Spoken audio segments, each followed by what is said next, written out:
자, 우리는 성경을 읽다가 긴 족보나 명단을 볼 때 이 나오면 참 지루하구나. 제가 어제도 참 이 말씀을 읽다가 너무 길다 싶었어요. 근데 오늘도 또 명단이 나오는 겁니다. 근데 말씀을 어제 이렇게 묵상하다가 하나님께서 이렇게 명단을 기록하게 하신 이유는 다 뜻이 있을 텐데 내 임의대로 너무 길다, 발음하기 어렵다는 이유로 그냥 넘어가서는 안 되겠다는 마음이 들어서 회개를 했습니다. 하나님께서 기억하라고 그렇게 긴 세월 잊지 말라고 기록되어진 이름인데 제가 임의대로 야, 너무 길다 읽지 말자 하는 것이 참 부끄럽게 여겨졌습니다. 자, 오늘 본문 특별히 제사장들과 레위 사람들의 긴 명단입니다. 하지만 이 명단은요 단순한 인명부가 아닙니다. 이것은요 포로 생활에서 돌아와서요 그 황폐했던 땅에서 예배의 불씨를 되살리려고 그것을 다음 세대까지 이어온 영적인 영웅들의 기록이라고 저는 생각을 합니다. 자, 하나님은 왜 이 이름들을 이토록 상세히 기록하셨을까요? 본문의 말씀을 통해서요. 그래서 하나님께서 기억하시고 기록하시는 이 참된 예배자들의 헌신에 대해서 오늘 아침에 잠시만 생각해 보겠습니다. 1절부터 7절까지는요. 약 90년입니다. 이 수룹바벨 1차 포로 기한에서부터 오늘 우리가 보고 있는 느헤미야 성벽 완공까지의 시간은 정말 긴 시간이 걸렸습니다. 약 90년의 긴 시간이 걸렸는데 1절부터 7절까지는 처음 포로 귀환을 했던 수룹바벨이 이끌고 왔던 1차 포로 귀환 시 돌아왔던 제사장들과 레위 사람들의 명단입니다. 자, 이 90년 전에 왔던 제사장들, 이 레위 사람들은 특별한 사람들입니다. 왠지 아십니까? 이 사람들의 역할은 예배를 드리고 제사를 집도하는 겁니다. 하나님 말씀을 가르치고 하나님의 성전에서 봉사하는 사람들입니다. 그런데 당시 1차 포로기한 때는 예루살렘에 성전이 있었어요? 없었어요? 없었어요. 무너진 성전입니다. 어디 예배를 드릴 곳이 없는 곳이고 제사를 드릴 만한 상황이 아닌데도 이들은 바벨론에서 1차 포로 귀환 때 스룹바벨과 함께 예루살렘에 돌아왔던 사람들이었다는 것입니다. 아직 폐허가 된 예루살렘, 아직 성전에 벽도 없고 성전에 예배를 드린 기물도 성전에서 예배를 드릴 상황도 아닐 때 오직 하나님께 예배 드리기 위해 그 험한 길을 택했던 1차 포로기야. 그 선조들을 오늘 기억하고 있다는 것입니다. 그들이 있었기 때문에 제단이 쌓여졌고 성전이 재건될 수 있었고 예루살렘에 같이 왔던 사람들은 그 열악한 환경 가운데서도 예배를 하나님 앞에 제사를 드릴 수 있는 시도를 할 수 있었다는 것입니다. 느헤미야 시대의 성벽 완공이라는 이 영광은요 갑자기 하늘에서 뚝 떨어진 것이 아니라 90년 전 이 눈물의 씨앗으로 이 눈물의 예배를 드렸던 선조들이 있었기 때문에 가능했던 것을 느헤미야는 기억하고 있었던 것입니다.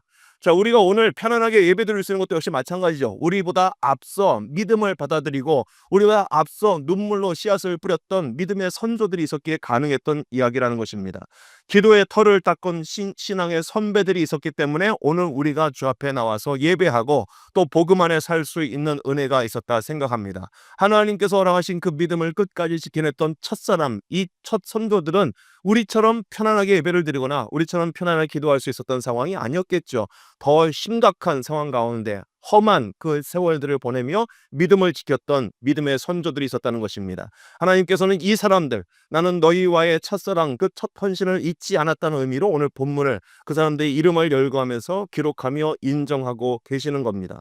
어쩌면 오늘 우리가 이 아침에 나와 기도하고 예배하는 것도 이후 50년, 100년 뒤에 우리 후손들이 그때 도미니카 땅에서 아침에 기도했던 그분들이 있어서 오늘 우리가 이곳에서 복음을 듣고 이렇게 신앙생활할 수 있었다라는 그런 돌이킴이, 그런 기억해줌이 있을지 누가 알겠습니까? 오늘 우리에게 주어진 상황 속에 예배를 드리고 기도하고 하나님 앞에 헌신하는 것이 녹록지 못하는 상황 가운데 드려지는 것이라 할지라도 하나님, 우리가 오늘 눈물로 씨를 뿌린다 할지라도 이후 세대가 기쁨으로 단을 거두게 하실 날이 있을 줄로 믿습니다 하며 오늘 우리의 수고가 헛되지 않음을 하나님께서 기억하고 계신다는 사실을 우리 모두가 인정하고 또 기억했으면 좋겠습니다. 자, 오늘 명단에서 특별히 눈에 띄는 직분이 있습니다. 8절을 보시면 레위 사람 마따냐 라는 이 사람이 그의 형제와 함께 찬양하는 일을 맡았다고 얘기합니다. 근데 이 찬양한다는 말이요, 영어 성경에 보면 NIV에 보면 이게 Song of Thanksgiving입니다. 그냥 특별한 찬양이 아니라 감사의 노래를 부르다는 겁니다. 감사의 노래를 부르는 직무를 맡은 사람이 있었다는 겁니다. 근데 이게 중요한 것은 뭐냐면요, 그 상황 가운데 성전 짓는 일이 쉽지 않았죠. 그 황폐한 땅 가운데서 예배를 드릴 때마다 이것도 없네. 저것도 없네. 아니 이 대적들은 이 사마리아 성 사람들은 왜 우리를 괴롭히는 거야? 하는 그런 상황 속에서 감사의 노래를 맡은 자, 그 직무를 맡은 자가 감사의 노래를 불렀다는 것입니다. 이후 24절에도 맞은편에서 이들과 함께 화답을 하는 사람의 직무를 맡은 사람도 있었습니다. 하나님의 사람 다윗의 명예대로 순서를 따라 주를 찬양하며 감사하고라고 성경이 얘기하죠. 그러니까 이게 무슨 얘기냐면 예배를 드릴 때 우리가 감사할 수 있는 조건이 있어 감사하는 것은 누구든지 할 수 있겠죠. 하나님 보호해 주셔서 감사합니다. 예배 드릴 장소를 허락해서 감사합니다. 이래서 감사합니다. 할 수 있는 긍정적인 부분에서 감사하는 것은 누구나 할 수 있겠습니다. 그러나 오늘 이 상황 가운데 감사할 수 있는 조건을 찾을 수 없고 감사할 수 있는 상황이 아님에도 불구하고 직무를 맡은 자들은 앞서 일어나서 감사의 노래를 함께 드리기 시작합니다. 그러면 그 사람만 부르는 것이 아니라 맞은편에서 그 노래가 감사로 하나님 앞에 노래하는 자들의 노래를 듣고 맞습니다. 아멘. 하나님 감사합니다. 하는 사람들의 화답을 맡은 자들도 있었다는 것입니다. 저 초기에 이와 같이 감사의 직분을 감당하는 사람들이 있어서 그 당시에 가라앉을 수 있었던 모든 영적인 분위기가 이 감사의 노래가 다시 일어설 수 있었다는 것을 보여주고 있지요. 이것은 우리에게 예배의 본질이 무엇인지를 보여주는 겁니다. 예배는요, 우리가 하나님께 받은 은혜를 감사하는 것이 무엇보다 그 베이스 가운데 있어야 하는 것입니다. 하나님하고 지쳐 쓰러져 온 자들이 할지라도 하나님, 내가 지쳐 쓰러져 있지만 내가 하나님의 얼굴을 구하고 하나님의 임재를 구할 수 있어 참 감사합니다. 내가 이렇게 주 앞에 나올 수 있는 것도 하나님의 은혜입니다 하고 하나님 앞에 감사하는, 하나님을 향한 감사와 찬양의 고백이 예배의 모든 기초 가운데 있어야 하는 것입니다. 하나님은 성벽을 쌓는 기술자만큼이나 성전에서 끊임없이 하나님 앞에 감사를 고백하는 찬양의 사역자들을 기억하고 계신다는 것입니다. 우리의 삶 가운데, 교회와 가정 가운데도 오늘 마따냐와 같은 사람이 필요합니다.